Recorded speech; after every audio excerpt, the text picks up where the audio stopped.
Hey guys, welcome back to my review series for the comic book storyline entitled Jurassic Park Dangerous Games. This is part 2 of 5, so if you haven't already checked out part 1, make sure you go back and watch that previous video to catch up. Now we last left off with a pack of velociraptors ambushing an Allosaurus. Now that this animal has been downed, the group of raptors surround Agent Espinosa. Accompanying them happens to be a mysterious woman's voice. Sometime after the attack, Espinosa wakes up and is greeted with the snarling muzzle of a wild raptor. Surprised to see this animal in front of him, the man screams, just before he hears someone assure him that he is indeed safe. A red-headed woman makes her way past the raptors and greets the agent with a handshake. Her name is Dr. Frances White. She asks to be forgiven for the scare, and even offers the man some food and drink. After realizing that he isn't in any immediate danger, the agent begins asking questions about who this woman is, and just how she's managed to live amongst these raptors. Frances tells him that it's a long story, but she used to be one of the most respected animal behavior researchers in the world. John Hammond hired her in the early days of Jurassic Park to study the dinosaurs and figure out how they behave. She discovered that they were incredibly bird-like and made sure to be present for their births to form a parental bond with whom they first saw. The velociraptors seemed to be the most receptive to this approach. She became their mother and alpha. She even discovered how to communicate with them. Everyone else in Jurassic Park disagreed with her methods, though. They treated the animals with pain and dominance instead of care and understanding. One of the executives, Peter Ludlow, thought she was crazy. He wanted to fire her and let some big game hunter take control of the raptors. Things got heated one night in her lab. He threw the first punch, and she knew he wasn't going to stop hurting her. She had to defend herself, so she set her raptors loose. She didn't really want them to hurt Ludlow, and just wanted them to keep him from hurting her. But he had a gun, and he shot one of her raptors before he shot her. He wanted to kill them all, and probably her as well, so she ran, and she took her pack with her. They fled into the jungle and never once thought about going back. This was her ideal home now. Out here everything is pure, and just the way it should be. Now that she'd finished telling her story, she asked Espinosa what his was, and after he got done explaining himself, he asked her if there was any way off of the island. But to his disappointment, Dr. White tells him that the drug lords have taken everything InGen left. They're in possession of all of the helicopters and boats. This upsets the agent, and hopelessness overtakes his mind.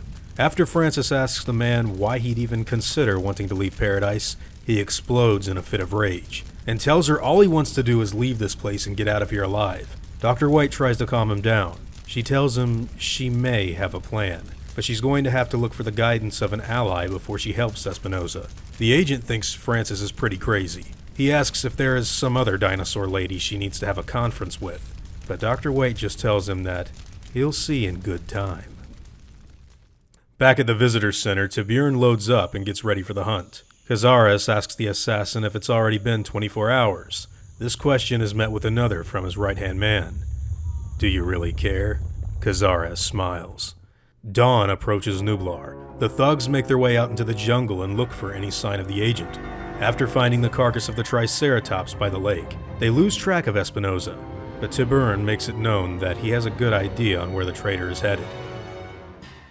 Many hours later, midnight passes on the island. Espinosa asks Frances what kind of ally she could be seeking out here on Nublar, and why were they hiking through a dinosaur-infested jungle at night. But Dr. White simply follows this up by stating that, despite his complaining, they have yet to be attacked. She knows what she's doing, and their destination has just been reached. A large row of decaying dinosaur ribs outstretch themselves in a barren, dead landscape. The two of them walk forward through this hellish land. Espinosa begins to think that this woman is insane. Sadly, she's his best chance at escape, and he does not want to end up like a big old pile of these bones. He stops. The woman is gone. Where'd she run off to so quick? Suddenly, he feels the presence of another. Espinosa turns around and sees the bright, glowing eyes of an extremely large predator. He wonders how something so big can make no noise.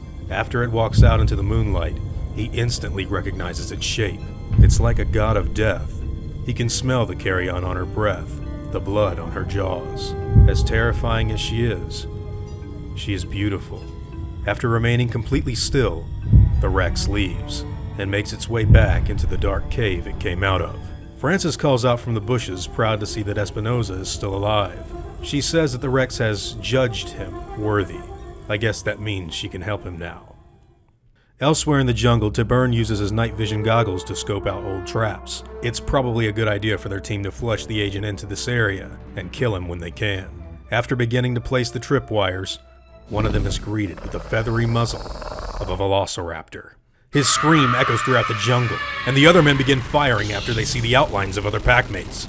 Man and dinosaur begin to fight. Bullets fly through the air and teeth tear into flesh. One of the animals tries to flank TIMAN, but it's promptly met with a foot to the head and a bullet to the brain. Other thugs aren't so lucky. One of the raptors charges at a man who just run out of ammo. He takes off in the other direction. TIMAN screams for him to watch out for the mine they just placed. But he gets the message a little too late. Now, Dr. White begins to take notice of the loud sounds coming from the jungle. She runs, but is caught in a net almost instantly. Espinosa assures her that'll cut her down, just before he hears a familiar voice call his name from the bushes. Looks like the hunt has officially started.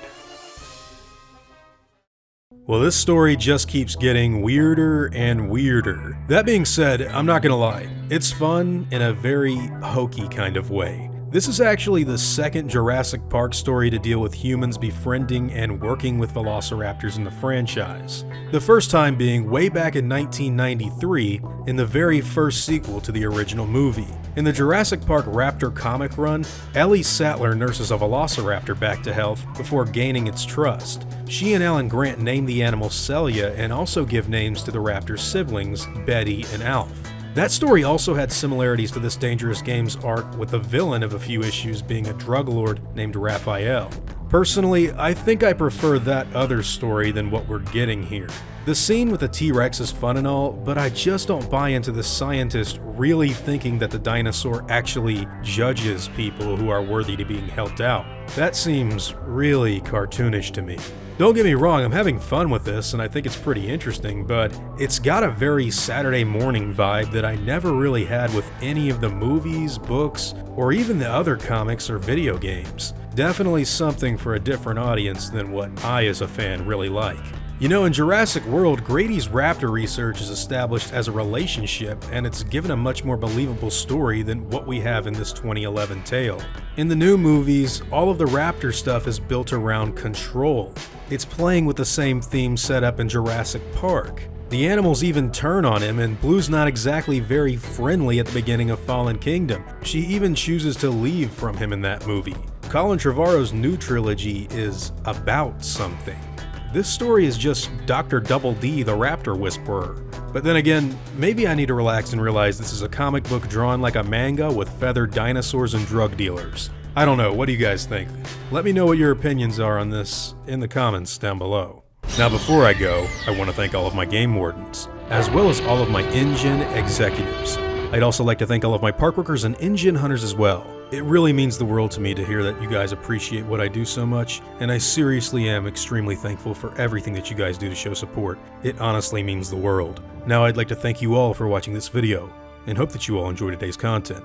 If you feel like I deserve it, I'd appreciate the like, and hope that you'll consider subscribing if you're interested in hearing from me again. I'll see you on the next video, guys, and as always, take it easy.